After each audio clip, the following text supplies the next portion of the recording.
Fidèle internaute de la chaîne Grand Kasaï Média TV qui émet à partir de Mbuji-Mayi, bonjour et bienvenue. Nous avons l'honneur aujourd'hui de recevoir sur notre plateau le président de l'Assemblée provinciale du Kasaï oriental, Athanase Kabongo Malebongo.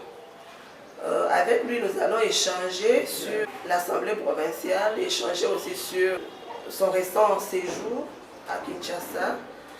Et c'est depuis qu'il avait été élu président de l'Assemblée provinciale, il avait été à Kinshasa sur invitation de sa hiérarchie. Alors, Monsieur le Président, nous avons vraiment l'honneur de vous recevoir dans cette émission. Vous revenez de Kinshasa où vous avez conféré avec votre hiérarchie. De quoi était-il question? Merci beaucoup, madame. J'étais à Kinshasa pendant les vacances parlementaires ici, mais j'étais parti principalement pour payer les civilités à la hiérarchie du parti et des autorités de notre pays. C'est pour cela que j'étais parti là. Et vous avez échangé spécialement sur quoi? D'abord, je fais l'état des lieux de l'Assemblée, même de la province, parce que je parlais un peu de nos territoires.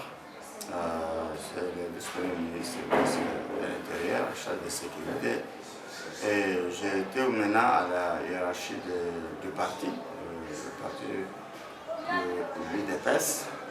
Alors je parlais aussi de l'Assemblée provinciale et aussi de la situation de l'UDPS au Kasaï oriental. Bon, pas spécifiquement, je n'étais pas chargé de ça, mais il y a eu aussi des questions. Vous avez quand même brossé. Oui, ce qui se passe dans notre pays. Parce que je fais partie de ces partis-là. Il peut y avoir certaines questions éventuelles que j'ai répondu. Et quand vous avez parlé de l'Assemblée provinciale, comment elle se porte? Bon, ça va. Comme je l'ai dit tout à l'heure, nous sommes en vacances parlementaires. Bientôt, là, nous allons reprendre. Je peux vous dire en général que ça va. Et lors de votre prise de fonction à l'Assemblée provinciale du Kasaï oriental, vous aviez promis que vous alliez réunir tout le monde, donc les députés, parce que d'aucuns ignorent que les députés sont divisés, et vous avez promis que vous allez réunir tout le monde. Et où en êtes-vous? Merci beaucoup. C'était mon souhait le plus ardent. Je pense que le Seigneur m'a aidé. Nous avons réalisé ça, je pense, à 95% par exemple. Parce qu'il reste seulement certaines petites choses à arranger. Ce n'est pas un secret, ce soir j'aurai une réunion avec mes collègues. Alors c'est pourquoi j'ai dit non, ça va. Parce que nous avons accéléré pour que nous puissions avoir la rentrée parlementaire douce, et puis là où il y a la cohésion, comme les chefs de l'État le souhaitent, nous avons préféré que nous puissions être unis et qu'il puisse avoir la cohésion entre nous. Alors, c'est pourquoi j'ai dit, quand vous m'avez demandé, ça va, l'Assemblée, et puis je vais dire que nous avons réglé nos différends, et d'ici une semaine, je pense que nous serons vraiment à 100% pour travailler ensemble.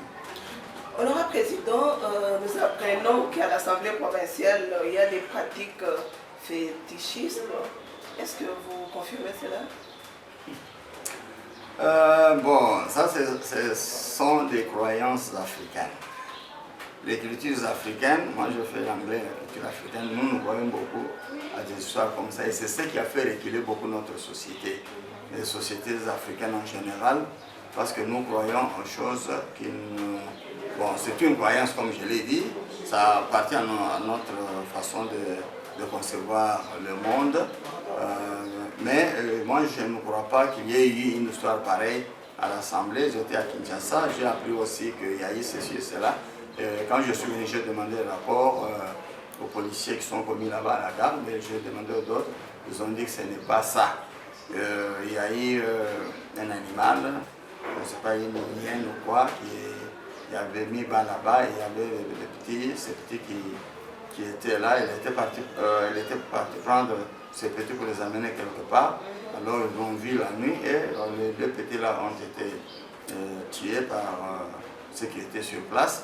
Mais vous savez que notre assemblée n'est pas loin de Polygon, n'est pas loin de la brousse de la Biba, si je peux appeler comme ça.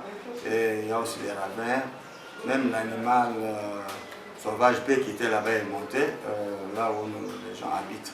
Mais je ne vois pas aux pratiques fétichistes qui pouvaient le faire et pourquoi le faire. Et l'animal a été identifié? Oui, on a vu l'animal, même les petits, ces petits ont été identifiés parce qu'ils ont été... C'est quel animal? On a dit c'est une hyène. Ok, honorable président, on vous accuse des putsch. Donc, votre accession à la tête de l'Assemblée provinciale, il y a certaines langues qui disent que la procédure n'était pas suivie.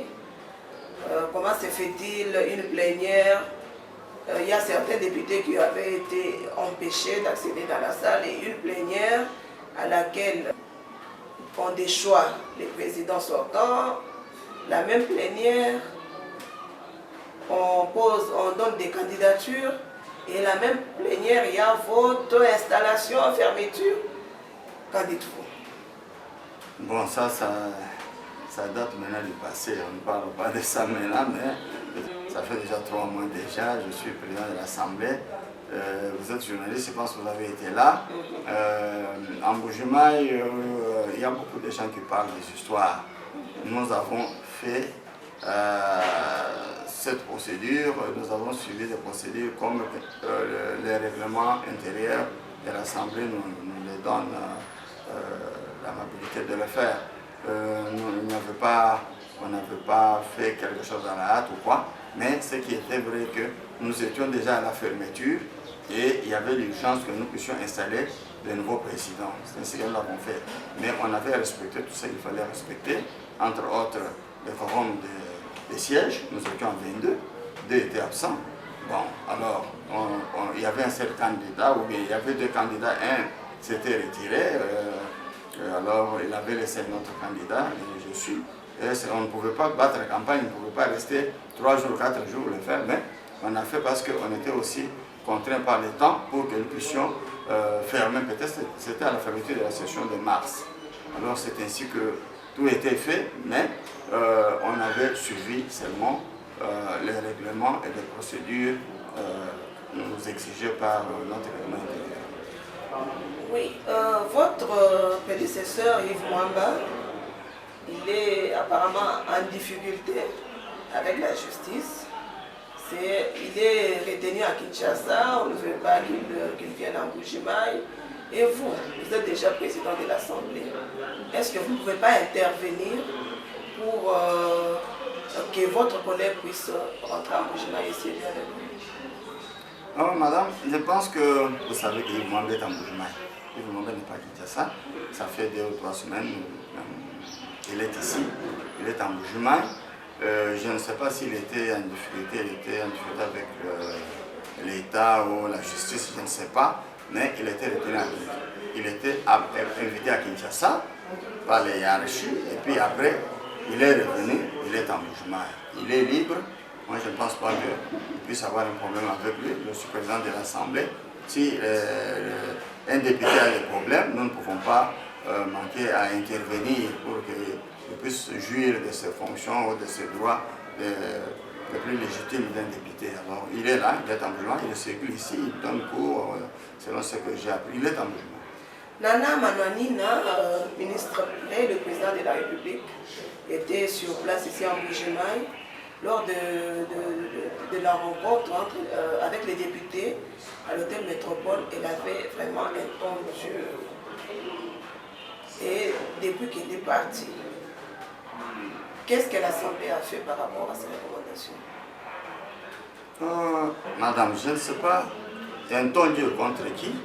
Elle est ministre, elle est venue ici pour faire ce qu'elle pouvait faire, c'est-à-dire faire la campagne de la cohésion et de l'unité nationale. Alors j'étais aussi dans la salle et elle ne pouvait pas avoir un ton dur sur les députés. Non, il a eu le ton dur contre qui et pourquoi. Elle n'avait pas des injonctions à donner aux députés, mais il a prié aux députés de s'entendre. Ça, même les notables de la ville de Mbuji-Mayi, même le pasteur, mais certains journalistes plaident toujours pour que nous puissions être ensemble. la population kassaïenne avait mal compris ce que Madame le ministre avait dit. Elle a dit, il faut que vous soyez ensemble. Bientôt là, vous allez rentrer en septembre. Si vous continuez toujours avec des acharnements où vous vous opposez, il y a des problèmes entre vous, vous ne savez pas que le chef de l'État peut se lever seulement un jour et puis dire qu'elle a fermé l'Assemblée. Elle n'avait pas dit qu'on devrait fermer l'Assemblée. Elle n'avait même pas dit qu'elle allait donner un rapport pour qu'on puisse fermer l'Assemblée. Non, non. Mais beaucoup de gens qui ne comprennent pas pourquoi elle avait dit cela. Et moi, j'ai compris ça comme quelqu'un, notre sœur, la ministre, qui essaie de nous convaincre pour que nous puissions être ensemble, comme vous pouvez le faire. Mais elle n'avait pas dit qu'on allait fermer l'Assemblée. Beaucoup de gens, même des journalistes, n'ont pas compris ce langage-là. Ils ont dit non, on va fermer l'Assemblée. Bientôt là, non, on ne va pas fermer l'Assemblée. On va fermer l'Assemblée, pourquoi? Nous, les députés, nous sommes élus par la population. Si nous allons dans le sens qu'on ferme l'Assemblée, c'est-à-dire nous sommes en train de saboter la population qui nous avait élus. Alors nous devons rester toujours ensemble. Nous devons suivre ce que la population nous a demandé pour que nous puissions leur donner, c'est-à-dire nous puissions développer notre province, nous puissions être ensemble, nous puissions être dans la paix et surtout nous puissions vraiment matérialiser la vision du chef de l'État. Alors nous sommes là dans la province pour le développement de notre province de Kassaï-Oriental. Matérialiser la vision du chef de l'État, honorable président, une première à l'Assemblée provinciale. L'Assemblée a déjà une délégation syndicale. Comment c'est arrivé? Oui, bon, je pense que j'ai vu même... Je dis bien une première à l'Assemblée provinciale. Ah oui. Bon. On peut dire que vous avez émergé. Oui, c'est ce que j'ai dit que, bon, il y a des fonctionnaires de l'État là-bas. Notre constitution le prévoit. Il y a des lois qui prévoient que là où il y a des fonctionnaires, ils peuvent s'organiser à un syndicat pour réclamer ou revendiquer aussi leurs droits. Bon, j'ai eu aussi des gens qui m'ont appelé, pourquoi vous avez accepté ça? Mais nous sommes dans un état de droit. Je ne pense pas qu'ils vont, la délégation syndicale veut aller à l'encontre de la loi et règlement de notre pays. Ils sont là, toujours dans le contexte de la loi. Ils doivent revendiquer ce qui leur est donné. Si ça n'existe pas, on doit dire que ça n'existe pas. Ils ne vont pas forcer, ils ne vont pas aller à l'encontre de la loi de notre pays. Honorable Président Antanas Kalala Malikongo, nous tendons doucement mais sûrement vers la fin de cette émission. Le 30 septembre, vous allez ouvrir votre première session et c'est une session qui sera budgétaire. Et à moins que vous ayez un message à donner à la population. Bon, ça devient comme une chanson. Moi, c'est toujours l'unité entre nous et aussi la paix dans la province. Travailler avec l'exécutif provincial parce que lorsque nous parlons de la session budgétaire, c'est-à-dire c'est là les points d'intersection aussi entre la première institution et l'exécutif. Nous allons travailler ensemble pour donner à cette population un budget vraiment réaliste et nous demandons à la population de travailler parce que quand on parle du budget, ce n'est pas l'argent qui sort des poches des gouverneurs ou des députés, non, ça doit provenir de la population. La population doit apprendre à payer les impôts, doit apprendre à donner tout ce qu'il peut faire pour que nous puissions avoir l'argent afin que notre prévision budgétaire puisse être réalisable. Alors moi j'ai besoin de la paix, j'ai besoin du travail, j'ai besoin de la cohésion et l'unité dans notre province. Merci bien, Antanas Kalala. C'était vraiment un plaisir pour nous de vous recevoir dans cette émission. C'était vraiment un plaisir. Merci beaucoup Marie-Claire. Merci. Je suis content. Merci. Et je vous dis, revenez encore, je suis là pour vous. Merci. Merci. Chers internautes, c'était vraiment un plaisir pour nous de recevoir dans cette émission le président de l'Assemblée provinciale du Kassaï-Oriental à la personne d'Antanas Kalala Malikongo. Alors, nous vous disons au revoir et à la prochaine.